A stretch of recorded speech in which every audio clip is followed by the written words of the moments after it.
April 10th, 1953, Irene LaRosa was born to Irene LaRosa and Nunzio Nathan LaRosa. 1954, July, my father was born, July 1st. The family was taken out of the home for neglect.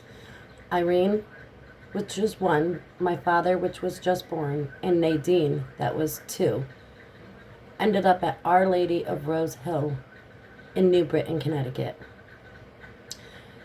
They stayed there and was raised by the nuns and the priest until about 1964. My father was 11, Irene was 12, and Nadine was 13.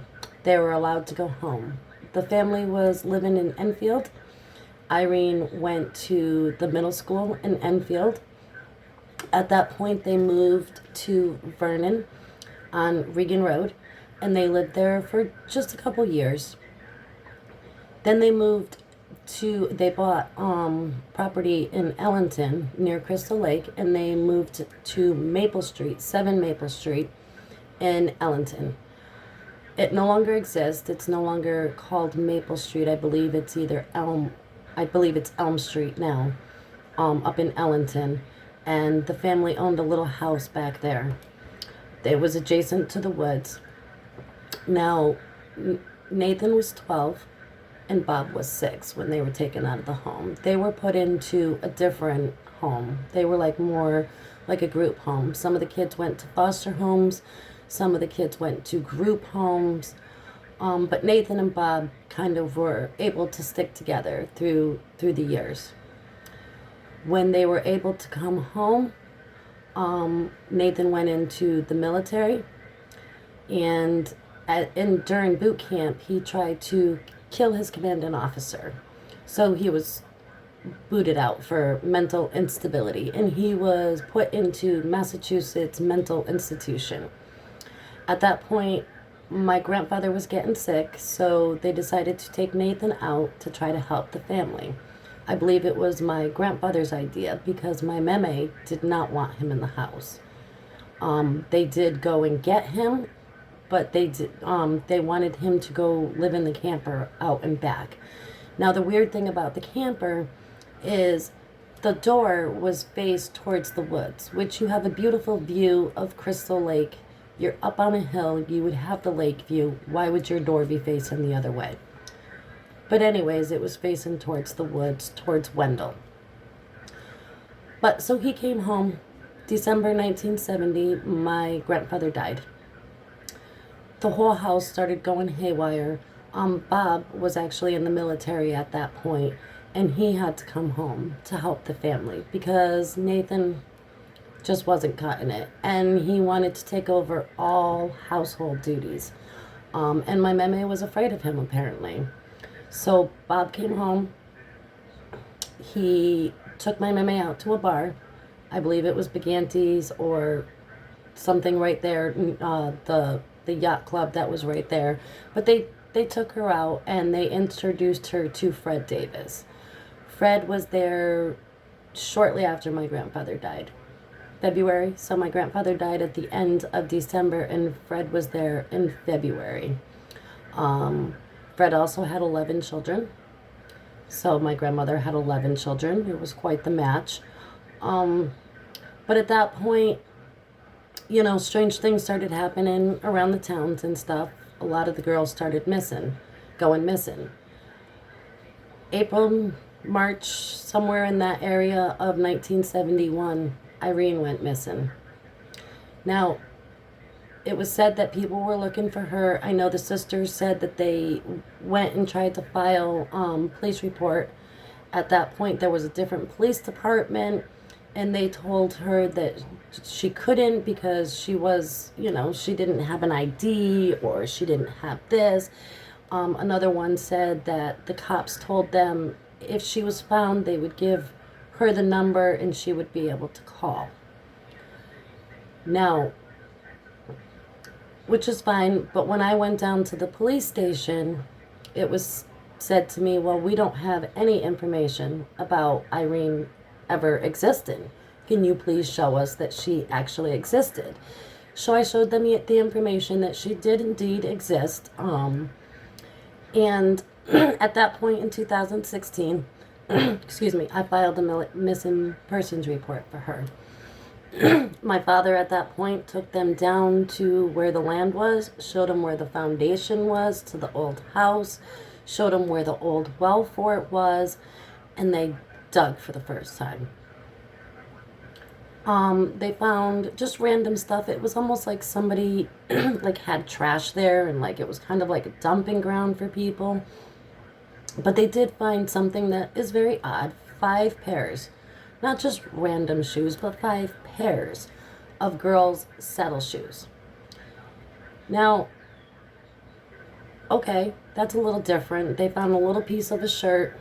Not quite sure if they did any testing, but because the clothes did not match anybody's, they decided not to do anything with it.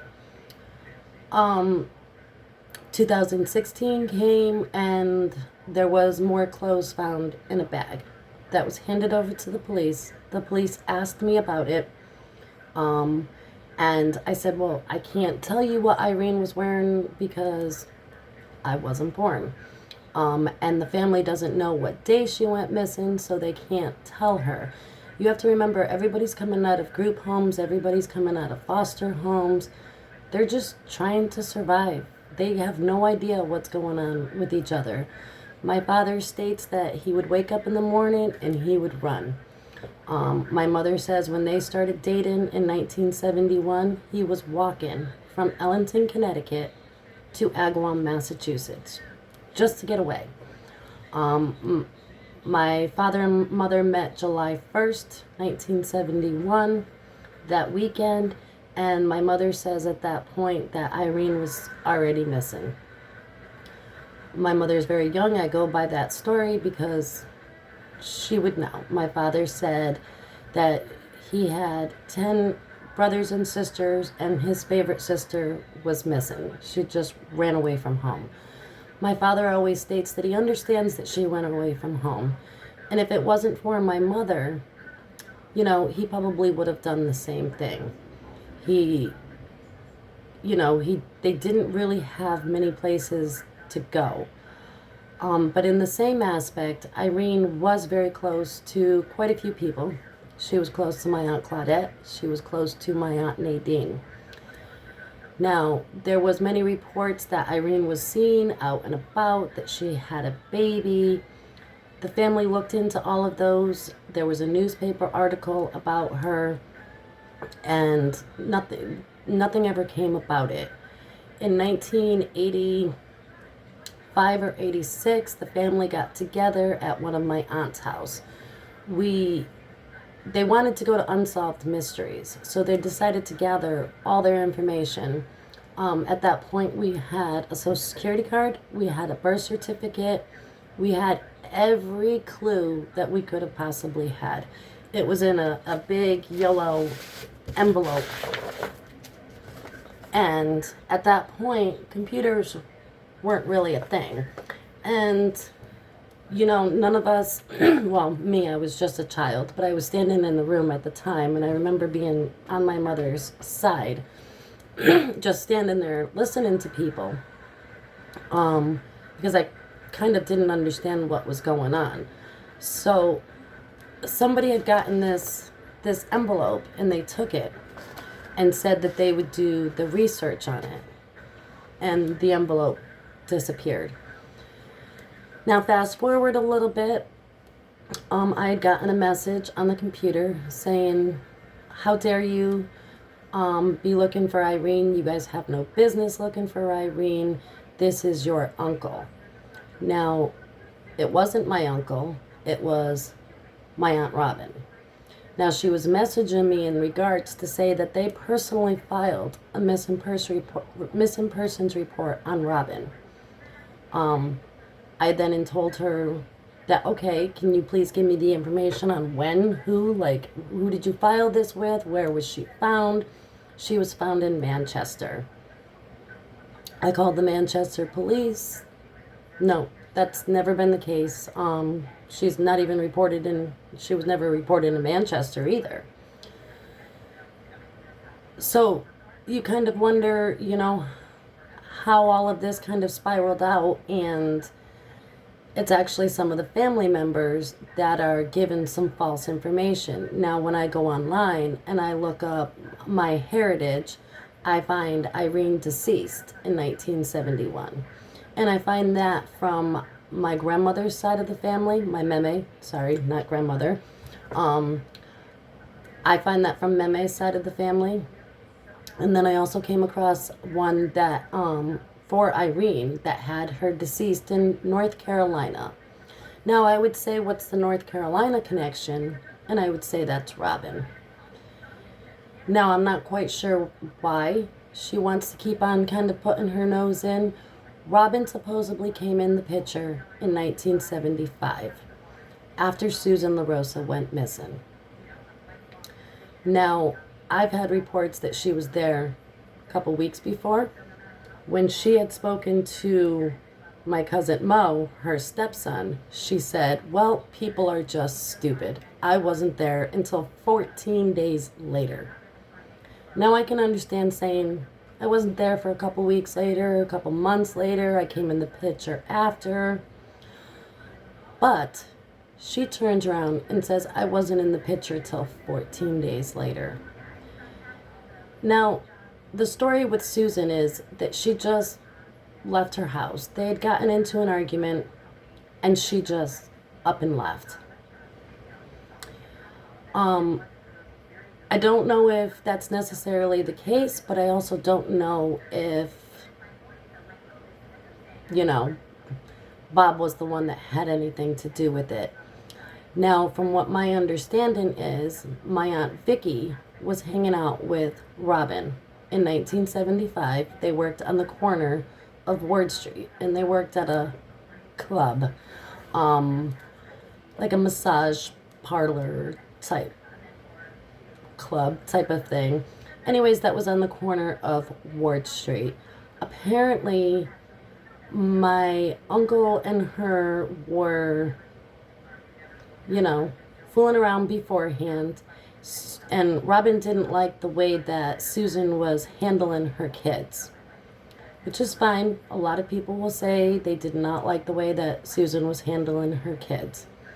For some reason, Robin wanted Bob, and I think that's exactly what she did. Now, nobody can be 100% positive, and the only report that we have from Susan is from Barry. Now, Barry says he got a phone call to tell him to come on over to Bob's house, that Bob needed his help with something. Now, when he went over there, he was standing outside near Bob's car, and Bob started yelling at him, hey, what are you doing? Get on up here. Come on, I need the help. Let's go. And he's like, whoa, what's the matter, Bobby? What do you need? And Bobby says, I need your help. Come on, get up here. And so Barry went up there, and he said it looked like a cat got its head ripped off. There was blood and hair everywhere, and there was a rock there by the door. And I said, well, that's kind of strange. There was a rock there. I said, because it said that Sue had a head blunt trauma, and the story that I was always given as a kid, fit the head blunt trauma, but when I found out where the head blunt trauma was, it didn't fit anymore. So Barry's saying it looked like a cat's got its head ripped off. To me, that sounds like a girl fight. Now, you have to know, Bob was a pretty big guy. He was tall. He was a lot bigger than Susan. If they were fighting and something accidentally happened, Bob could have just picked her up, even if she was pushed and she hit her head, it wouldn't be a gigantic fight.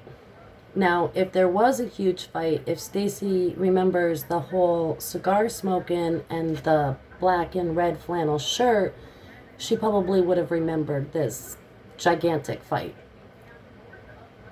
But anyway, so Barry says, okay, so Sue wasn't upstairs, so she must have been in the car.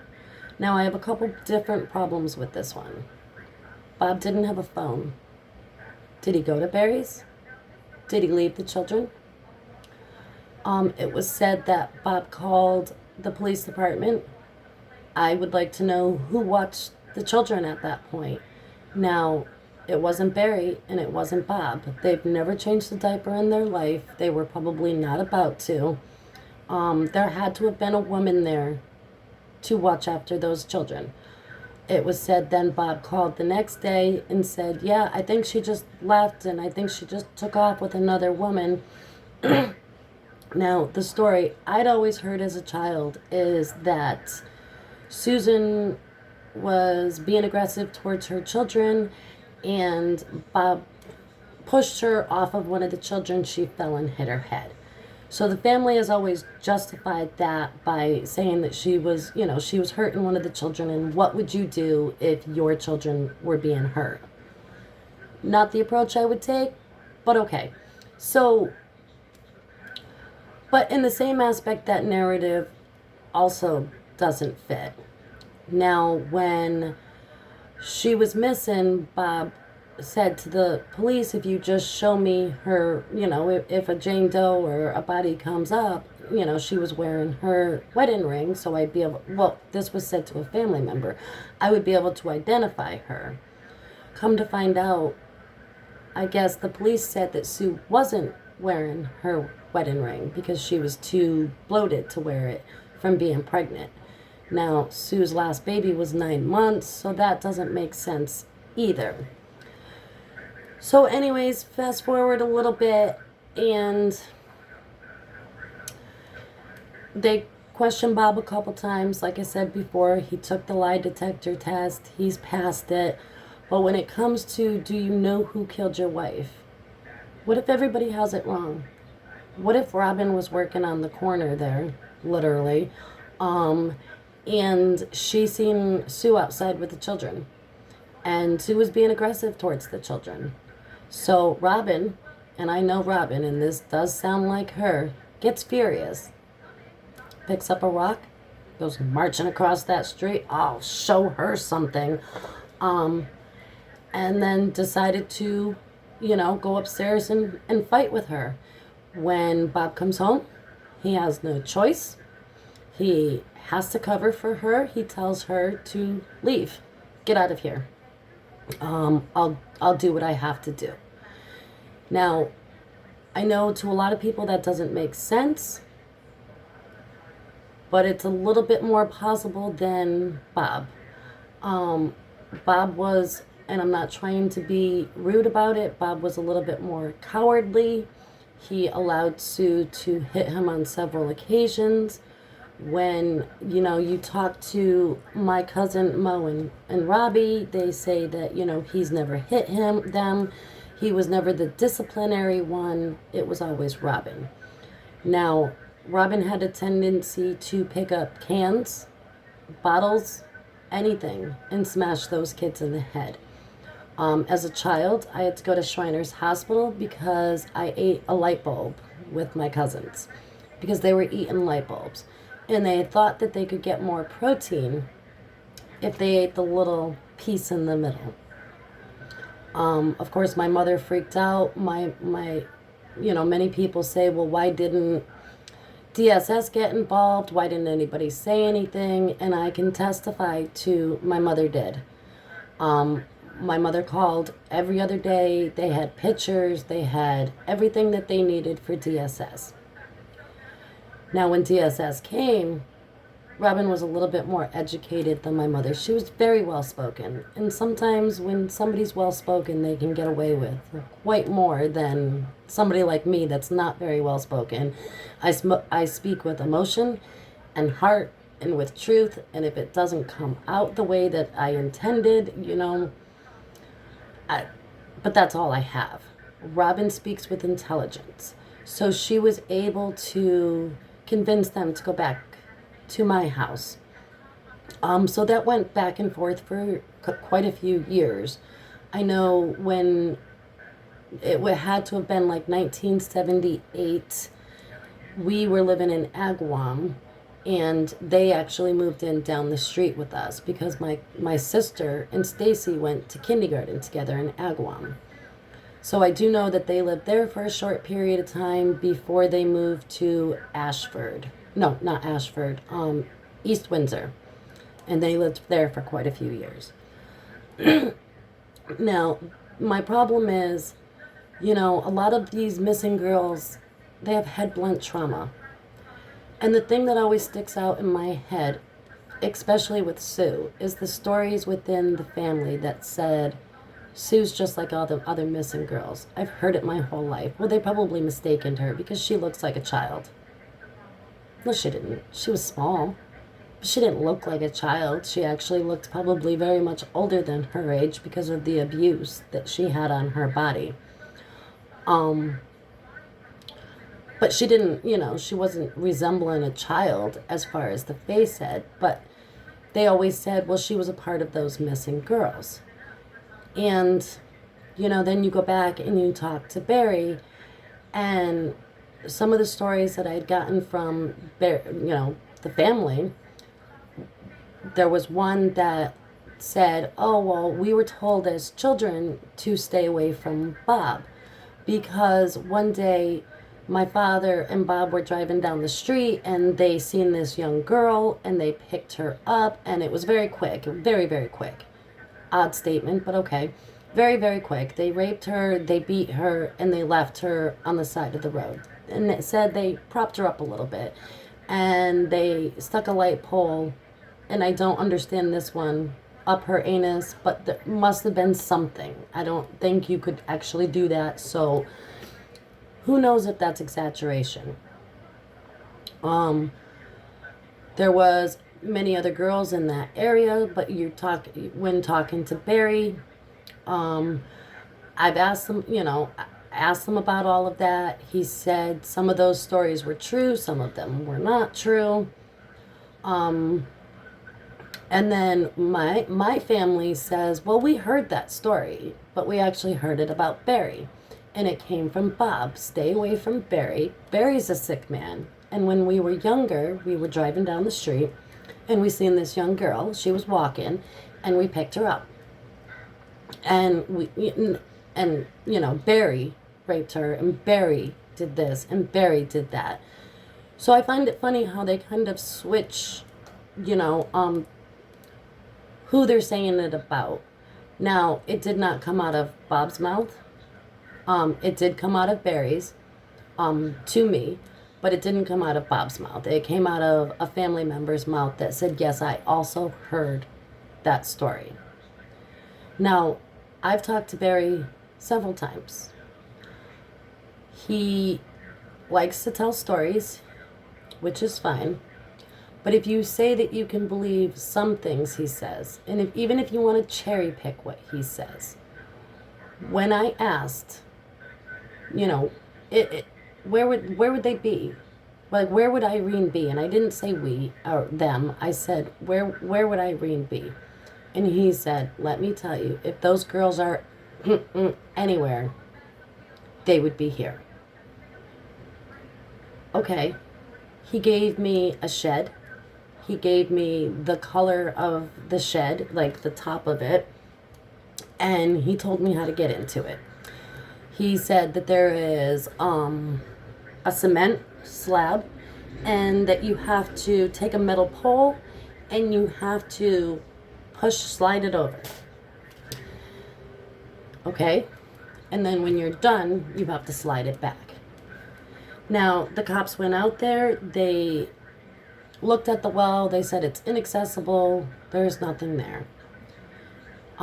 They stuck a camera down there. Now, from what my understanding of was what Barry said, that wasn't the well.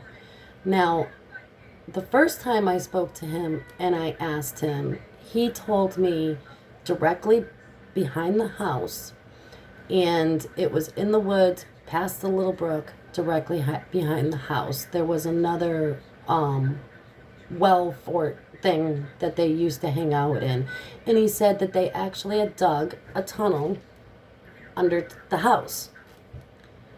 And I thought, okay, that's really not possible because of the water content there. You can't do that. But okay, let's look at the location. Now, the two locations that he gave me are the same area. They're right across from each other, but they're, good 100 feet, maybe more, away from each other. which is fine, but they're directly across from each other. Um, I know that land has changed quite a bit, but for somebody to give it an exact location like that, why not look into it? He said that he had drove up a couple years prior, and noticed that the well was there, still there. Why would you? Why would you drive up there? Like, granted that you grew up there, but did you grow up right at that area? It was also said to me that the Prentices did own the LaRosa house, and the LaRosas bought it from the Prentices. I'm not quite sure how that goes, whether that is accurate or not. I do know while I was on the phone with him, he said that there was a secret passage entryway from the basement into the living room where you can kind of pick up something, the floor, and you could go down into it. I thought that was kind of strange until I came across old cold cellars in New England. And I thought, okay, that actually could be possible. Now, the LaRosa house burnt in about 1982, 1983. The Villards took it over. My meme moved out, went down to Dundee, Florida with Nathan. She was down there in the 80s, came back in the 90s, but the house burnt down. But I would think that there would still be remnants of like a basement when, because the foundation, the basement was really kind of under. When you look at ground, like when you look at the ground, you can kind of see that there's holes in there. I've only asked for the police to check the clothes that were taken out of the Wendell's property down in 2016 and 2017. There was 2 bags found. I had gotten a phone call from Officer Gibbons at the time, and he said, there was a bag of clothes found. I have it drying out in my room or in my office. And do you know what Irene would have been wearing at that point? Seeming how I wasn't born, no, I don't know what Irene was wearing at that point. I did ask the family. We don't know. They don't know. My father seen the shoes, and he said that could possibly be hers, but all the girls shared clothes and stuff because nobody quite had their own. So he couldn't tell you which sister wore what, he wasn't trying to pay attention to all of that. He was just trying to get out of the house and get away from my meme.